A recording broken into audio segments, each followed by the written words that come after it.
ব্যস্ত নগরী নোয়াখালী জেলা চৌমুহনী বেগমগঞ্জ উপজেলায় চৌরাস্তাতে বর্তমানে অবস্থান করছি। তো এখানে প্রায় যানজট লেগে থাকে, আর যারা এই রোডে যাতায়াত করে তারা বুঝতে পারে যে এই যানজটের যে কত কষ্ট, দীর্ঘক্ষণ অপেক্ষা করে থাকতে হয়।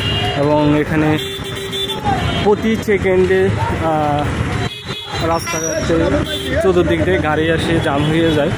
ঢাকা, চট্টগ্রাম, লক্ষ্মীপুর এবং নোয়াখালীর দক্ষিণ প্রান্ত থেকে সব জায়গা থেকে এখানে গাড়িগুলো আসা যাওয়া করে।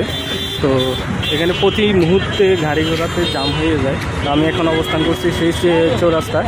এখানে আছে আমাদের দর্শনীয় অনেকগুলো স্থান। এখানে দেখা যাচ্ছে যে চৌরাস্তার মূল পয়েন্ট যেটা সেটা। আর এখানে আশপাশে দেখা যাচ্ছে বেগমগঞ্জ টেকনিক্যাল স্কুল।